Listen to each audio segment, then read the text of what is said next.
खास करून निलेशजी सांबरे यांच्या प्रचाराला मला येता आलं याचं मी भाग्य समजतो।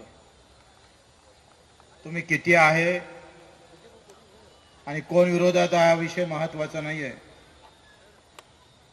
पण एक समाजसेवक म्हणून ज्यांनी आपल्या कार्यातून परिचय दिला ते निलेशजी सांबरे। हा परिचय जुना जरी असला तर त्यांच्या कार्याची ओळख म्हणून मित्र, परीक्षा ही मतदाराची आहे, परीक्षा उमेदवाराची नाहीये। 50-75 वर्षामध्ये जर आम्ही ही सगळी स्पर्धा पाहिली तर ती धर्म आणि जातीची आहे।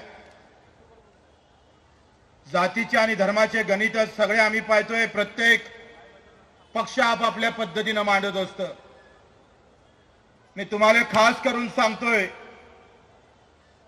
बच्चू कडू जेव्हा पहिल्यांदा उभा राहिला तेव्हा त्याच्या बाजूने पक्ष नव्हता, त्याच्या बाजूने कुठल्याही धर्माचा झेंडा नव्हता, कुठलाही पाठिंबा नव्हता, दिल्ली मुंबईचा नेता नव्हता, होता तर आपल्यासारखी जनता होती, म्हणून बच्चू कडू 4 निवडून आलेला आहे। हे जर एका मतदारसंघात होऊ शकतं तर महाराष्ट्राच्या कानाकोपऱ्यात एक कार्यकर्ता म्हणून आम्ही का निवडून देत नाही, हा खऱ्या अर्थानं प्रश्न आहे।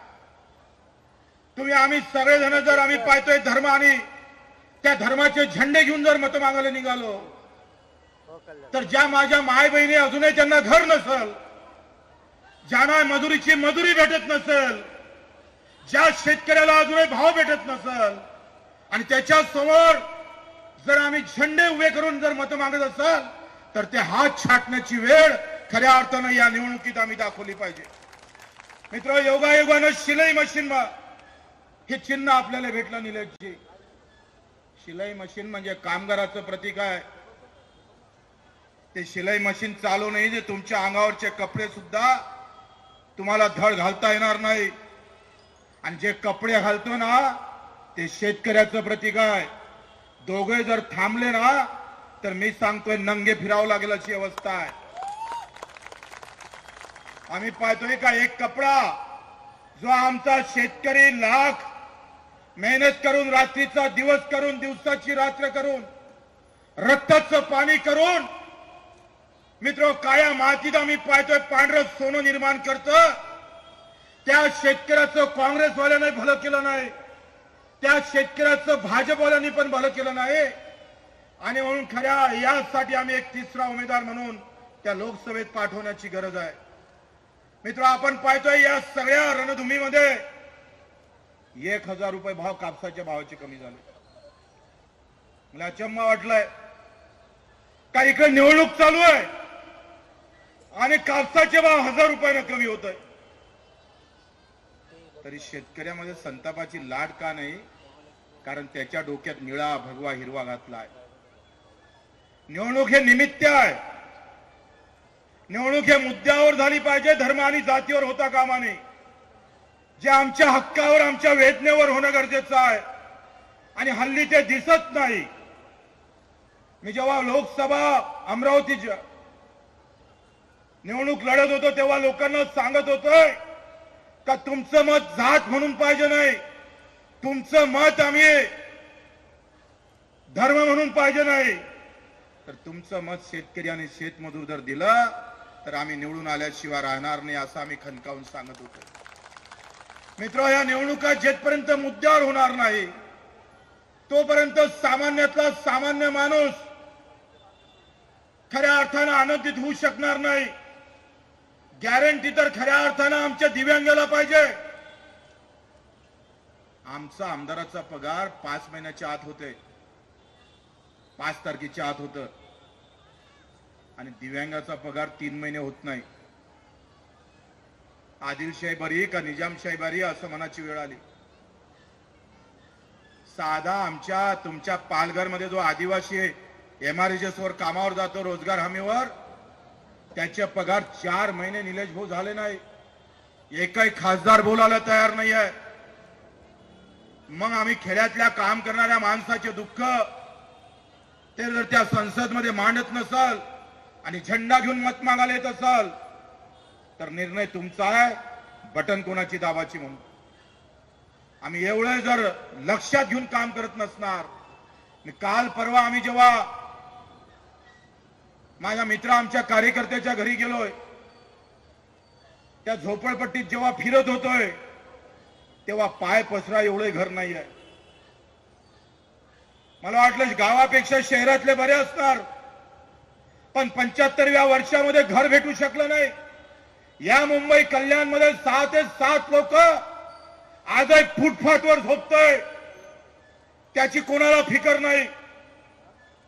75व्या वर्षामध्ये जर आम्हाला घर झालं नसल आणि तरी आम्ही चिडत नसणार, जाती धर्माच्या नावावर तो राग जर आम्ही दाबून टाकत असणार, तर आमच्या सारखे नालायक कोणी नाही. आम्ही हा बदल करणं गरजेचं आहे. मित्र, 6000 एकर जमीन या मुंबई कल्याण मधली फक्त 6 लोक जोडाय. 34,000 एकरवर ही मुंबई स्थापित झाली, ही बसली, आणि त्याच्यातली गोदरेजची जमीन फक्त 3000 एकर आहे. मी जेव्हा सभागृहात बोलतोय तेव्हा सगळे मंत्रिमंडळ आणि मंत्री लोक खाली मान करून फक्त आवाज ऐकत असतं.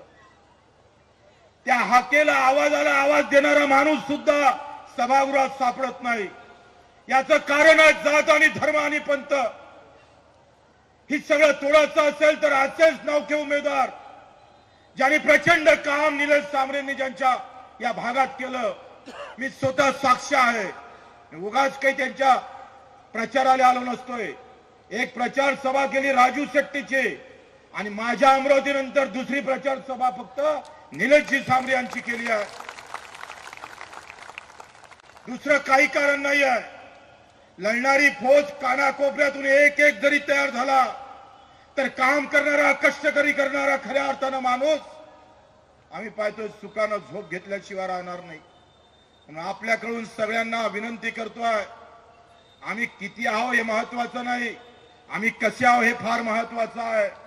वेळात वीर दवळले 7, 4 लाख फौजेवर जेव्हा 7 सैनिक घेऊन जाऊन पडतं, तेव्हा शिवबा सांगून देतोय का तुझे 10 लाख एका इकडे, माझे 7 तुला उरून पुरल्याशिवाय राहणार नाही.